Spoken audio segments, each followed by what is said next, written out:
What would you do if you were cast out with nothing but the clothes on your back, a tired old horse, and $2 silver to your name? What if the only thing you could afford was the one thing everyone else had written off as worthless? For 20-year-old Lucinda Hale, arriving in the dust-choked town of Redemption Creek in the autumn of 1879, this wasn't a question. It was the hard, sharp edge of her reality. She paid her last $2 for a derelict Icehouse on the edge of town, a place so forgotten it was a joke to the townsfolk. But what they didn't know, what no one could have known, was that buried deep in the rot and sawdust was a secret sealed since the war, a truth that would rewrite the history of the town and the destiny of the girl they had so easily dismissed. Settle in, and let us know in the comments where you're watching from, because this is a story about how the things we discard often hold the very thing we need the most. Lucinda Hale in Redemption Creek, not with a flourish, but like a stray leaf blown in by a weary wind. She and the old mare Dust walked the last 5 miles. The wagon that had carried them from the east sold for pennies in the previous town to pay for a bag of oats and a heel of bread. The mare's head hung low, her gait a slow, rhythmic plod that mirrored the beat of Lucinda's own tired heart. Lucinda's dress, a faded calico that had once been her Sunday best, was gray with the dust of 3 states. Her face, framed by strands of brown hair that had escaped her tight bun, was smudged with dirt and sorrow, her eyes holding the deep, still quiet of someone who had seen too much loss in her 20 years. Her father, a good man with a mind for numbers and a heart too soft for the world, was gone. A sudden fever had taken him, leaving his accounts and his only daughter in the hands of his business partner, Jedediah Barlow. Barlow, a man whose smile never reached his eyes, had been swift. He had patted her hand, spoken of her father's unfortunate debts, and presented her with a ledger whose columns of red ink swam before her tear-filled eyes. He had pressed a handful of dollars into her palm, a gesture of his supposed generosity, and told her it was time she made her own way. She knew, with the gut-deep certainty of the wronged, that the ledger was a lie. She knew her father had been meticulous, solvent, but she was a girl, alone, with no one to stand for her. To argue would have been to invite a worse fate. So she had packed a small canvas satchel with her mother's locket, her father's worn whetstone, a change of underthings, and a single heavy book. She had taken the one asset Barlow couldn't liquidate on paper, the old mare, a creature as worn and overlooked as she now felt herself to be, and she had walked west, toward a name on a map her father had once mentioned in passing, Redemption Creek. The name felt like a cruel joke. The town, when she finally saw it, did little to lift her spirits.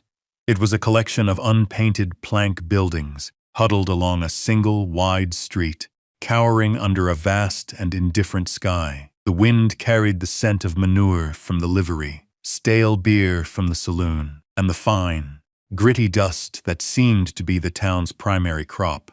As she led Dust toward the public trough, she felt the eyes of the town upon her. Men sitting on the porch of the general store stopped their whittling. Women sweeping their stoops paused, brooms held mid-air. They saw the worn dress, the exhausted horse, the solitary figure of a young woman arriving with no escort and no baggage to speak of. Their gazes were not hostile, not yet, but they were heavy with appraisal and suspicion. A woman alone was a problem to be solved, a vulnerability to be exploited, or a temptation to be condemned. Lucinda kept her eyes down, focusing on the rhythmic splash of water as Dust drank gratefully. She had learned that silence and stillness were her only armor. She gave the mare the last of the oats, her own stomach a tight, aching knot. She had $2 left in the world, sewn into the hem of her shift. It was a fortune and nothing at all. She needed shelter before the cold Missouri night fell, a place to rest her head that wasn't the open prairie. Her gaze drifted to the sheriff's office, where a public board displayed deeds for sale and notices of unclaimed land. It was her last, desperate hope. She tied dust loosely to the hitching post, murmuring a soft promise to return, and walked with a straightness in her spine she did not feel toward the board. Her fingers, rough and chapped, traced the curling script on the posted papers. A small parcel of farmland, $30.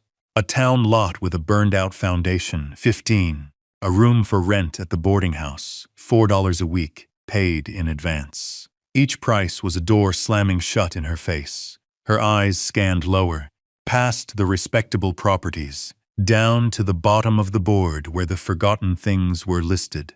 And there, on a yellowed, fly-specked piece of paper, she saw it. A single line written in a dismissive scrawl, the Old North Icehouse. As is, beside it, the price was written in stark, damning figures. 2 nausans, $2. The exact sum that stood between her and utter destitution. She stared at the listing, a strange stillness settling over her. An icehouse, a dark, cold, half-buried place designed to hold the dead of winter. It felt fitting. A shiver that had nothing to do with the evening chill ran down her spine. She had no other choice. She took a deep breath, the dust filling her lungs, and pushed open the door to the clerk's office.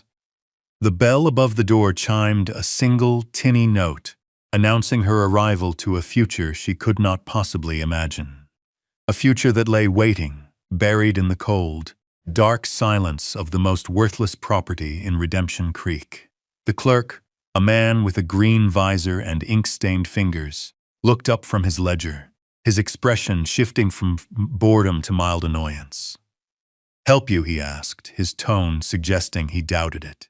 Lucinda's voice was quiet but clear. "I'd like to buy the old Icehouse." The man blinked. He put down his pen, took off his visor, and polished it with his sleeve as if to see her better. Then a slow, incredulous smile spread across his face. "The Icehouse," he repeated, the word stretched out in disbelief. He chuckled, a dry, rattling sound. "Miss, you don't want that place. It's a ruin. Hasn't been used since before the war. The roof's caved in. It's full of 20-year-old sawdust and rats the size of cats. The town uses it for a dump." Lucinda simply stood there, her hands clasped in front of her, her gaze steady. "It's listed for $2. The clerk's amusement deepened. "That's not a price, that's a dare," he said, leaning back in his chair. "It's what the county figures it'll cost someone to tear it down." He gestured vaguely out the window. "You're new here. You don't understand." But Lucinda did understand.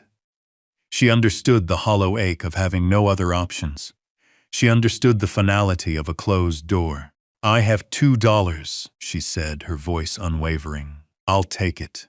The sound of the clerk's laughter drew the attention of 2 men who had been loitering by the stove. They drifted closer, their faces alight with the cruel curiosity of bored men. One of them was Jedediah Barlow.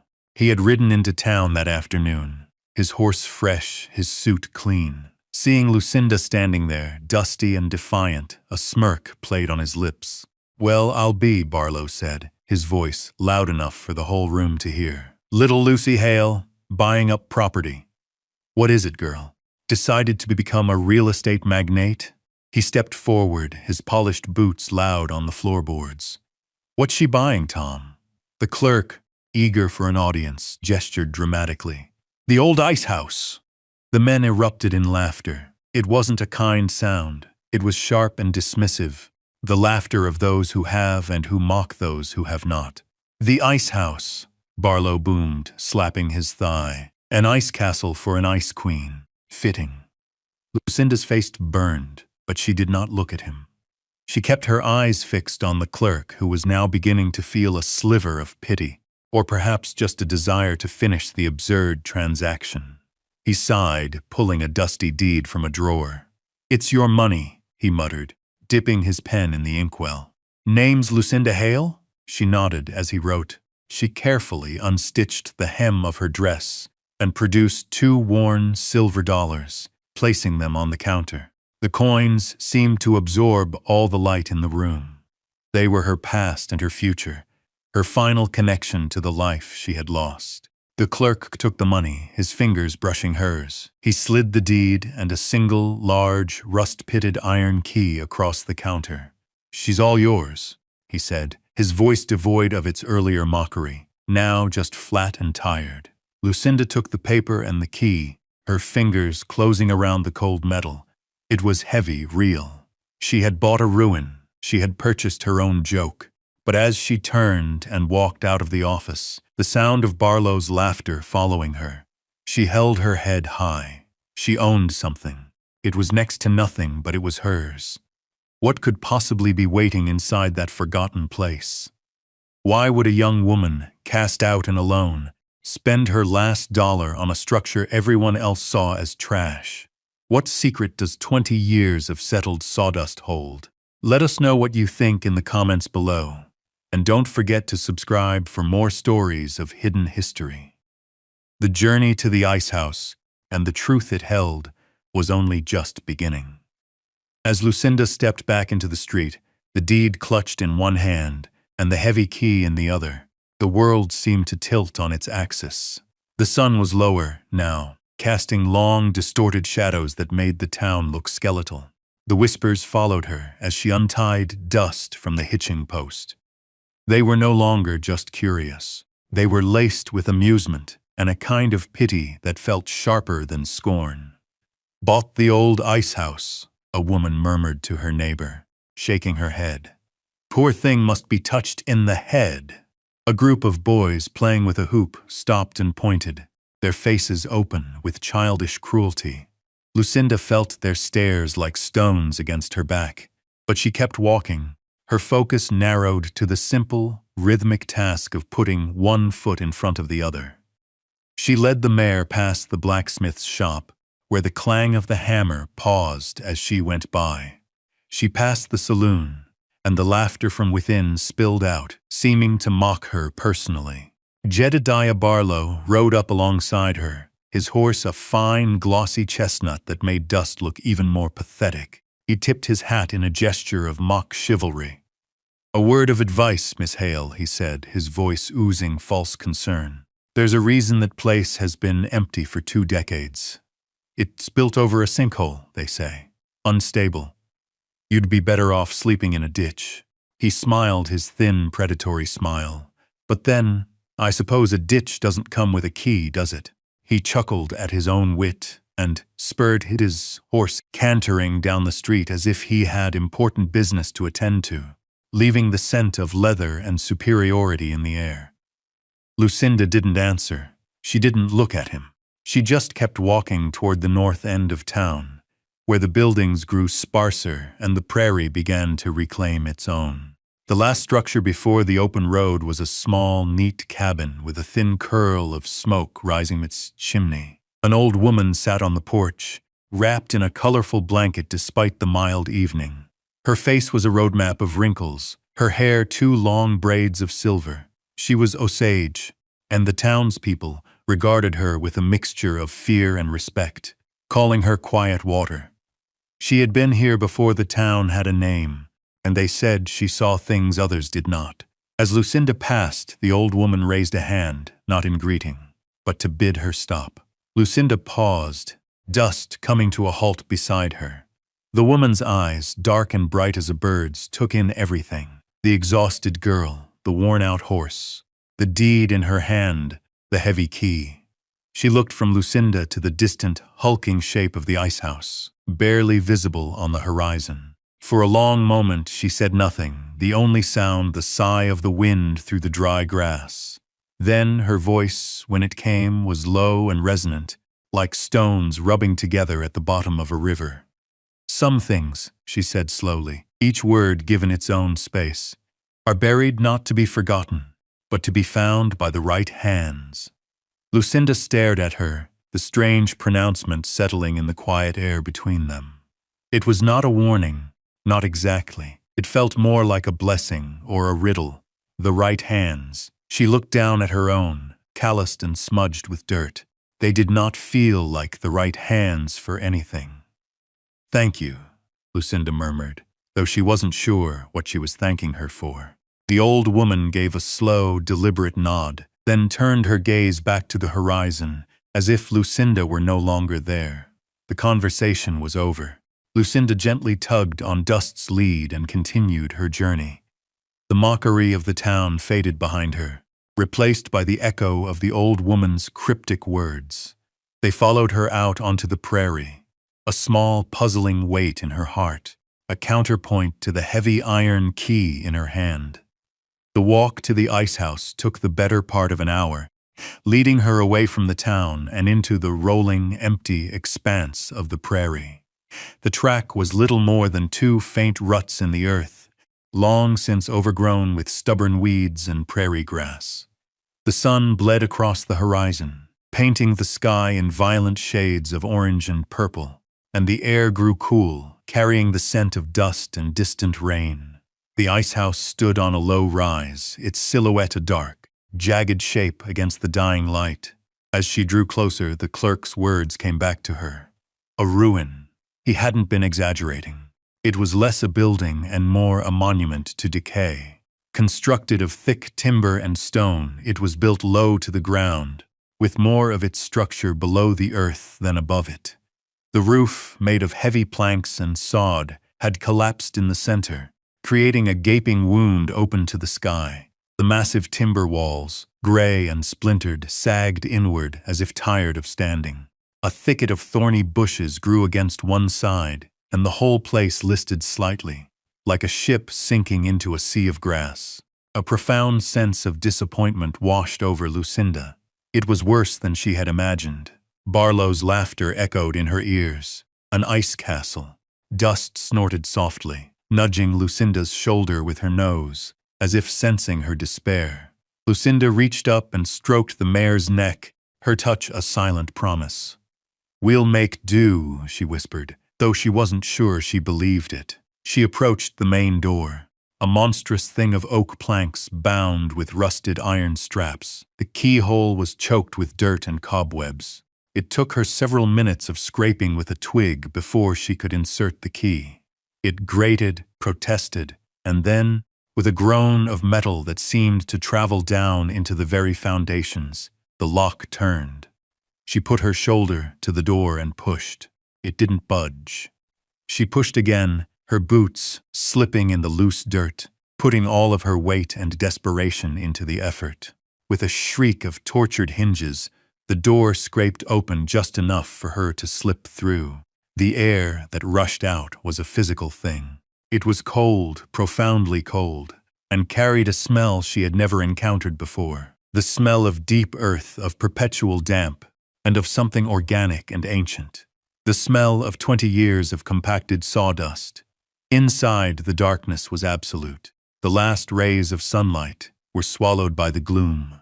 She fumbled in her satchel for the small lantern and tin of kerosene she had bought with the wagon money. Her hands trembled as she lit the wick, the small flare of the match seeming impossibly bright. She raised the lantern. The light pushed back the shadows, revealing a cavernous space. The walls were thick, insulated with packed earth. The floor sloped down into a vast, central pit, which was filled nearly to the brim with what looked like dark, loamy soil. The sawdust. It had darkened and decomposed over the decades, becoming a dense, peaty mass. The hole in the roof let in a shower of dirt and dried leaves, which had formed a small mound on the surface. The air was still and dead. It was a tomb. Exhaustion, heavy and final, settled on her shoulders. She couldn't stay in here, not tonight.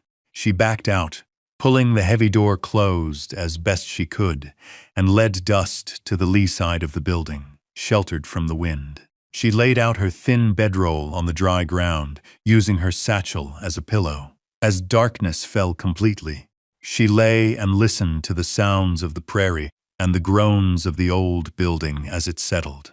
It seemed to be breathing, sighing in its long, lonely sleep. A place buried not to be forgotten, but to be found. The words made no sense, yet they were all the comfort she had. The next morning broke cold and clear. Lucinda awoke stiff and sore, the thin bedroll offering little protection from the hard ground. The first order of business was survival. She found a small, seasonal creek about a quarter-mile away, its water running thin but clear over a bed of smooth stones. She drank deeply herself, then led Dust to the water's edge. The mare drank for a long time, her sides heaving. Lucinda knew she had to find grazing, but first she had to face the icehouse. She needed to make it a shelter, not a tomb. Armed with the faint morning light and her small lantern, she pushed the great door open again and stepped inside. In the daylight, the place was less menacing but no less daunting. The sheer scale of the task ahead was overwhelming. The central pit, at least 40 feet across, and who knew how deep, was filled with the dark, dense sawdust. It had to be cleared at least in part to create a level living space. She had no shovel. She had only her hands and the flat lid of her cooking pot. It was a start. She began in a corner near the door, a section of the wooden floor that was still intact. She used the pot lid to scrape away the top layer of sawdust and debris. It was slow, back-breaking work. Hours passed. The sun climbed higher, and a beam of light shone down through the hole in the roof, illuminating a column of dust motes dancing in the still air. It was in this beam of light that she first saw it, a detail that didn't fit. Most of the floor surrounding the pit was made of thick, rough-hewn pine planks, laid parallel to the walls, but in the corner she was clearing, there was a single plank about 3 feet long that was different. It was oak, not pine. Its grain was tighter, its color a darker shade of weathered gray, and it was laid perpendicular to the others, an interruption in the pattern. It looked like a patch, a repair made long after the original construction. She ran her hand over it. The wood was rotten in places, but still solid. It was strange. Why would someone replace a single plank with a different kind of wood and lay it the wrong way? She filed the thought away. It was a curiosity, nothing more. Her priorities were shelter and warmth. She worked until her back ached and her hands were raw. By late afternoon, she had cleared a small area, about 6 feet by 6 feet, down to the floorboards. The air in the icehouse seemed to have its own texture. As she dug deeper into the sawdust, which was damp and cool beneath the surface, she caught a faint, unusual scent. It wasn't the smell of rot or mildew.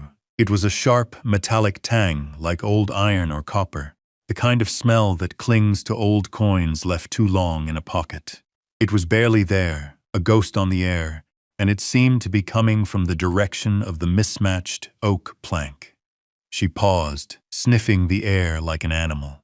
The scent was strongest near the floor. It was probably just a buried tool, she told herself, a dropped piece of hardware from the men who built this place.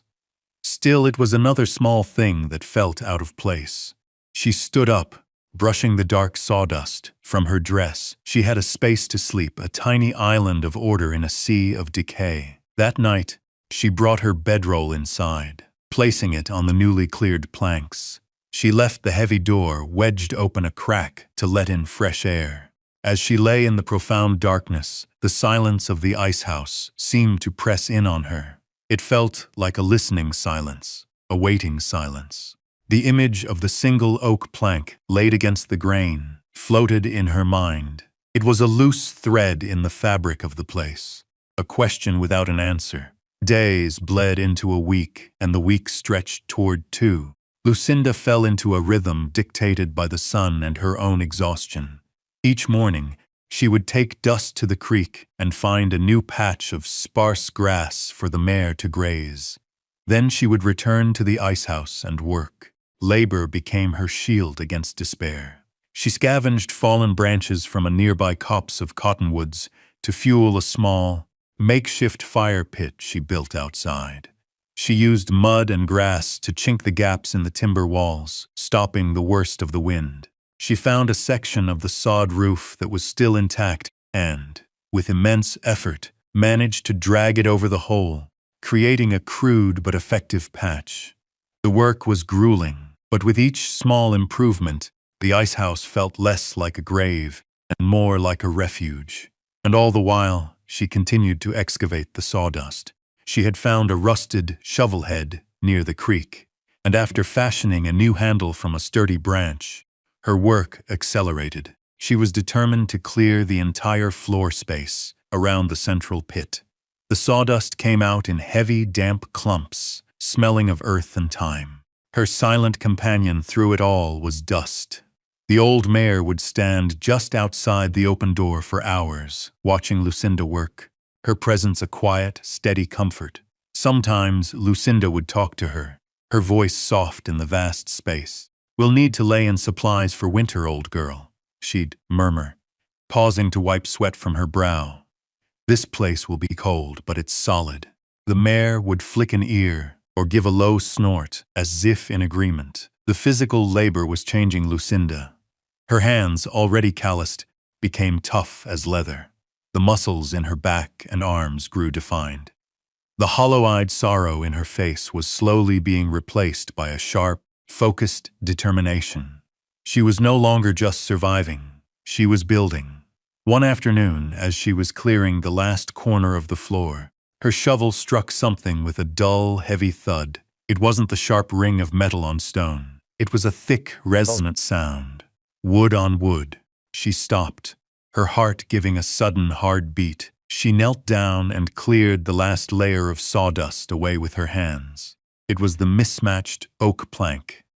She had cleared all around it now, and its strangeness was even more pronounced. It was the only piece of oak in a floor of pine. She remembered the faint metallic scent she had noticed on her first day. It was stronger here, emanating from the very ground beneath the plank. An idea, illogical and faint, began to form in her mind.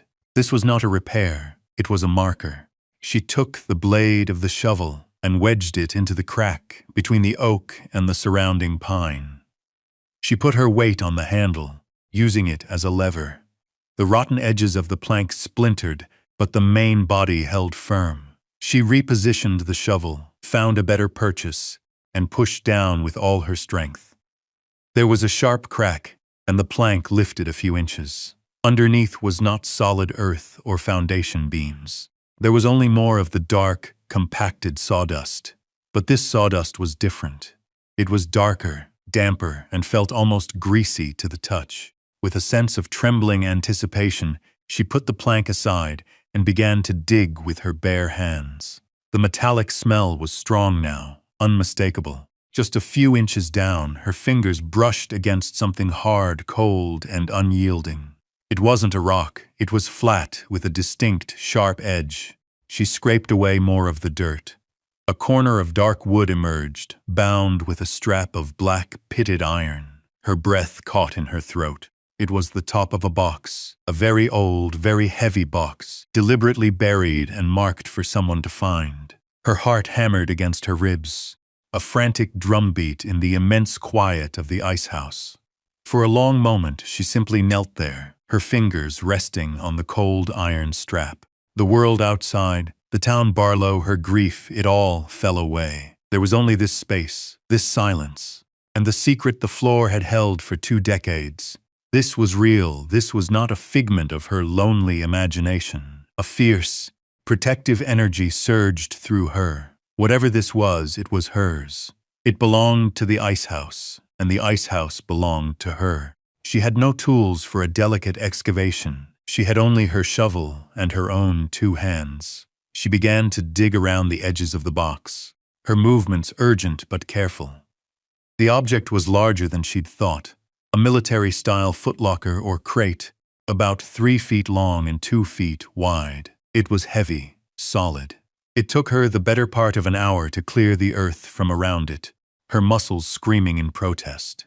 Finally, it sat fully exposed in its shallow grave, a dark, oblong shape in the gloom. It was sealed shut, a heavy padlock on its hasp, so rusted it looked like a single solid lump of iron. There was no key. Of course, there was no key. She looked around the cavernous space, her eyes landing on the small pile of her father's things, his whetstone, and next to it, the one tool he had always kept with his belongings, a short, heavy crowbar. She had almost sold it for food money, but something had stopped her. It felt like a part of him. She retrieved it now, the weight of it familiar and reassuring in her hand. She wedged the tip of the crowbar into the seam of the lid next to the lock. She took a deep breath and pushed down. The old wood groaned, but held. She repositioned the crowbar, finding a better angle, and threw her entire body weight into it. There was a loud, splintering crack, and the hasp tore away from the wood. The lock fell to the floor with a dull thud. The crate was open. Her hands trembled as she lifted the heavy lid. It creaked open, revealing the contents. The first thing she saw was a sheet of dark, oiled canvas laid carefully over the top. It was still supple and had protected whatever was beneath from the damp. She lifted the corner of the canvas, and she forgot how to breathe. Gold, stacks of it. The light from her lantern fell upon row after row of neatly stacked coins, their surfaces gleaming with a soft, buttery light that seemed to pulse with a life of its own. They were double eagles, $20 gold pieces, bearing the mark of the United States Federal Mint. It was a fortune beyond her wildest imaginings, more money than she had ever seen or conceived of in one place. It was enough to buy the entire town of Redemption Creek 10 times over. She reached out a trembling hand and touched the top coin. It was cool and heavy, a solid, undeniable reality. But as she stared, mesmerized, she noticed something else tucked into a small, recessed compartment at the side of the crate. It was a leather pouch, tied with a simple thong. Her fingers, clumsy with shock, fumbled with the knot. She opened the pouch and tipped its contents into her palm. It wasn't more gold. It was a small, thin book, a ledger bound in worn black leather. She opened it. The inside was filled with neat, methodical script. The first page was a date, April 14th, 1864. Below it, a heading, Distribution of Assets. And below that, a list of names. She scanned the list, her blood running cold. She recognized them. Or rather, she recognized the family names. Silas Croft, the town's first blacksmith. Jebediah Stone, the former sheriff. Marcus Thorne, the merchant who had founded the general store. The founding fathers of Redemption Creek, their names etched into a plaque in front of the town hall. And there, near the bottom of the list, a name that made her gasp. Elias Barlow, Jedediah Barlow's father. Tucked into the back of the ledger was a single folded piece of paper, a note, its ink faded but still legible. It was short and direct. U.S. Army payroll, 4th Cavalry, derailed west of Springfield. A gift from Providence to build a new life. Split 16 ways, God forgive us. It wasn't a gift from Providence, it was theft. This wasn't a fortune, it was evidence. The prosperity of Redemption Creek, the wealth of its leading families, the power that men like Barlow wielded. It was all built on a lie, on a secret buried in the sawdust of a forgotten icehouse. She closed the ledger, the weight of it far heavier than all the gold in the crate. The cryptic words of the old Osage woman echoed in her mind. Some things are buried not to be forgotten, but to be found by the right hands. She looked down at her own hands, covered in the dark, peaty sawdust. What was she supposed to do? This knowledge was a weapon. It could destroy the town, destroy the men who had built it, including the father of the man who had wronged her so deeply. The temptation for revenge was a hot, bitter taste in her mouth. But it was more than that. It was a truth that had been waiting, patient and cold, for someone to give it voice. As she knelt there in the gloom, the silence of the icehouse was no longer empty. It was filled with the ghosts of soldiers who never got their pay, of a crime that had become a foundation. And she, Lucinda Hale, the girl with nothing, was now the keeper of it all. Just as this terrible new reality was settling upon her, the weather turned. The wind, which had been a gentle sigh all day, began to moan around the corners of the icehouse. The sliver of sky visible through the crack in the door grew dark, a bruised purple-gray, a blue norther. She had heard tales of them, sudden, violent storms that swept down from the plains, bringing with them a terrifying drop in temperature and gale-force winds. She scrambled to her feet, her mind snapping from the past to the immediate, desperate present. She quickly covered the crate, shoving the ledger back into its pouch and pulling the oilcloth over the gold. She dragged the heavy oak plank back over the hole, scattering sawdust over it to hide the seams. It was a clumsy concealment, but it would have to do. The first clap of thunder was a cannon shot directly overhead, shaking the very timbers of the building. A blast of frigid air forced its way through the door. She had to get dust inside. The mare was already pressed against the lee wall, her eyes wide with fear. Lucinda fought the wind to open the door wider, coaxing the terrified animal into the cavernous space. The moment the horse was inside, Lucinda threw her shoulder against the door, using the crowbar to wedge it shut against the howling gale. The storm hit with the fury of a physical assault. Rain and hail hammered against the patched roof. The wind shrieked, testing every chink and crack she had so painstakingly filled. The old building groaned and shuddered, but it held. Her work had been sound. The Icehouse, her ruin, was now a fortress against the storm. She lit her lantern, the small flame a defiant pinpoint of warmth in the vast, cold dark. Dust stood trembling but safe, her flank warm against Lucinda's side. For hours the storm raged. It was a physical and emotional collapse, a reflection of the chaos that had just been unleashed in her own heart. She huddled with the mare, the secret of the gold a burning weight in her mind, the storm outside a terrifying echo of the turmoil within. Then, above the roar of the wind, she heard another sound, a human sound, a faint, desperate cry for help, nearly swallowed by the gale. "Help, please, anyone." Lucinda's head snapped up. She strained to listen. It came again, closer this time. Someone was out there, caught in the storm. She looked at the wedged door, at the relative safety of her shelter. Her first instinct was to stay put, to protect herself, her horse, her secret. But the cry came again, weaker this time, laced with panic. It was the sound of a woman. Without a second thought, she grabbed the crowbar and fought the door open again, leaning into the wind. A blast of icy rain hit her face. Peering into the maelstrom, she saw them. A broken-down wagon, its axle snapped, and 3 figures huddled beside it. A man, a woman clutching her swollen belly, and a small, shivering child. They were the rescued strangers, delivered by the storm. "Here!" Lucinda shouted, her voice torn away by the wind. "Over here!" She waved her lantern, a beacon in the tempest. The man saw it and, half carrying his wife, they stumbled toward the light, their son trailing behind. Lucinda helped them inside, into the impossible safety of the old Icehouse, and barred the door once more against the raging night. The choice had been made for her. She was no longer just the keeper of a secret.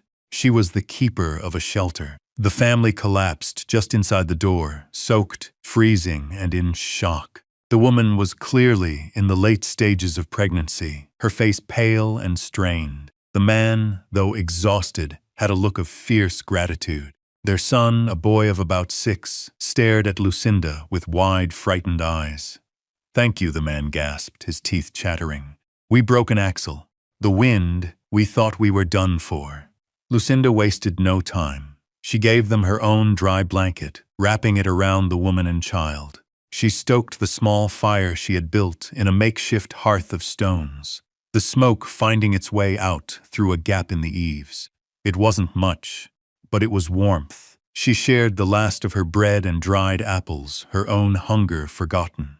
The Icehouse, the butt of the town's jokes, had become a sanctuary. The family, whose names were John and Mary, with their son Thomas, huddled by the small fire, their shivering slowly subsiding. John explained they were heading west to Oregon, hoping to claim a piece of land before the baby came. "We saw the roofline from the road," he said, his voice thick with emotion. "It looked like a ruin, but it was the only hope we had." Mary, the pregnant woman, looked around the vast, shadowy space. She saw the quiet girl who had saved them, her worn dress, her calloused hands. She saw the old mare standing peacefully in the corner. She saw the neatness of the cleared floor, the patched roof, the determined little fire. "You've made a home here," she said softly, her voice filled with a quiet awe. Lucinda just nodded, unable to speak. The simple, sincere words struck her more deeply than any praise she had ever received. She hadn't just been surviving, she had been creating something. A home.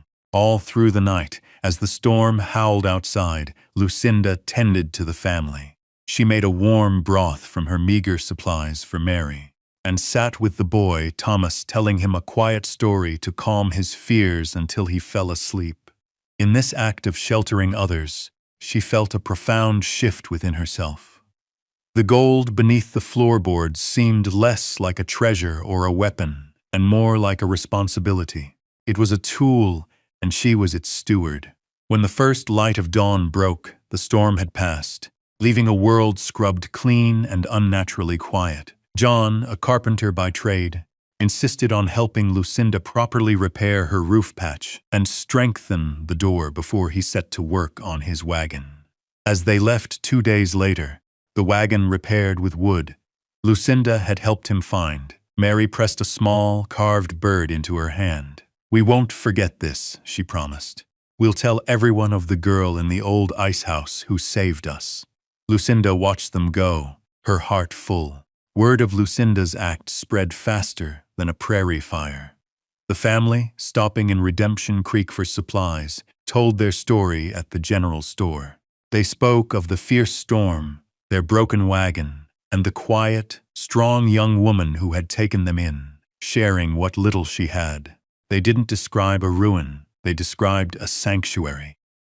The townspeople listened, their expressions shifting from skepticism to grudging respect. The girl they had mocked had shown more grit and charity than any of them. A few weeks later, a stranger rode into town. He was a tall, lean man with a calm demeanor and observant eyes. He wasn't a cowboy or a farmer. He wore a city coat, and he carried the quiet authority of the law. He introduced himself to the sheriff as U.S. Marshal Frank Taggart. He was following a cold trail, he explained, a decades-old rumor about a stolen Union Army payroll. His investigation had led him to this region, and a recent story he'd heard in a nearby county about a family sheltered in an old icehouse had piqued his interest. The sheriff, a man who preferred to let sleeping dogs lie, pointed him north out of town with a shrug. Taggart found Lucinda splitting firewood outside the icehouse. She saw him coming and stood straight, her hand resting on the axe handle. Watchful but not afraid, he tipped his hat. "Miss Hale, I'm Marshal Taggart." He dismounted and approached slowly. "I'm told you've made a home of this place." His eyes took in the solid repairs, the neat woodpile, the healthy-looking mare. "I'm also told you're a person of principle." Lucinda met his gaze and saw no threat there, only a deep, weary integrity. In that moment, she made her decision. She led him inside, and without a word she lifted the oak plank and showed him the crate. She showed him the gold, and she handed him the ledger. The marshal knelt, examining the coins, his expression unreadable. He opened the ledger, his eyes scanning the names. He read the note. He was silent for a long time. "I've been chasing this ghost for 5 years," he said at last, his voice a low murmur. "I never thought I'd find it." He looked up at Lucinda, his eyes filled with a profound, quiet respect. "There is a federal finder's fee for the recovery of government property, Miss Hale. 10%. It's the law." As if summoned by the gravity of the moment, another rider appeared on the horizon, moving fast. It was Jedediah Barlow. He had seen the marshal's horse tied outside the icehouse and had come in a panic. He burst in, his face pale with sweat. "What's the meaning of this? This is private property." His eyes fell on the open crate of gold and the ledger in the marshal's hand. All the color drained from his face. He looked from the gold to Lucinda, and in his eyes she saw not just fear, but a dawning, horrified understanding. The secret his family's fortune was built on was lying exposed on the dirt floor. The marshal stood up slowly. He didn't raise his voice. "The statute of limitations on this crime ran out a long time ago, Mr. Barlow," he said, his voice calm and level. "The men in this book are mostly dead. The town is here. There's no justice to be had in tearing it all down now." He folded the ledger and tucked it into his coat. But the gold is returning to the federal treasury. And the truth, well, the truth is out. Barlow stared, speechless, his arrogance stripped away, leaving only a hollow, defeated man. He was not arrested. He was not shamed with shouts or accusations. He was simply undone by a quiet truth, revealed by the girl he had cast out. He turned and stumbled away, a man suddenly burdened by the weight of his own history. The townspeople, who had followed at a distance, saw it all. They saw Barlow's retreat. They saw the marshal treat Lucinda not as a fool, but as an equal. Their laughter had long since died. Now, it was replaced by a silent, spreading awe. In the golden hour of a crisp autumn evening, Lucinda Hale stood before the Icehouse. The air was still, fragrant with the scent of wood smoke and curing grass. Marshal Taggart had departed that morning, taking the gold with him, but leaving behind a notarized federal draft for a sum of money that still seemed unreal to her. Her silent companion, Dust, grazed peacefully nearby, her coat filled out, her head held high. The old mare was no longer a picture of exhaustion, but of contentment. The Icehouse itself was transformed. It was no longer a sagging ruin, but a solid, respectable homestead. The roof was whole, the door hung on new, perfectly balanced hinges, a silent gift left on her doorstep by the blacksmith's son. The community, once a chorus of mockery, had begun to reach out in small, quiet ways. A basket of late-season vegetables from one family, a sack of flour from another. They were gestures of apology, of respect.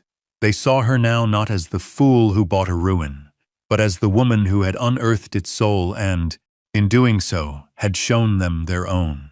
The marshal, before he left, had asked her what she would do now. "You could go anywhere," he'd said. "Build a mansion in St. Louis." She hadn't answered him then. She hadn't known the answer herself. But now, standing here, watching the last light of the sun burnish the old timbers of her home, she knew. She looked at the solid walls, the shelter she had made from nothing. She looked at her own hands, strong and capable. She thought of the buried secret, the storm, the family she had saved. She had come to Redemption Creek seeking redemption, and had found it not in a name, but in the earth, in labor, in a forgotten structure. She murmured the words to the quiet air, a promise to herself and the prairie. "They thought I bought an ice house," she whispered, "but I was just buying back a foundation. Thank you for staying with us to the end of this journey." This has been a story about the quiet dignity of starting over, and how the greatest treasures are often hidden not for their value, but for their truth. If you were moved by Lucinda's story, we'd be grateful if you'd leave a like and a comment below. Be sure to subscribe for more tales of hidden history and remarkable destinies. Our next story takes us to the high desert of Nevada, where a lone prospector finds a letter in a bottle that will change the course of a river and a war. Until then, be well.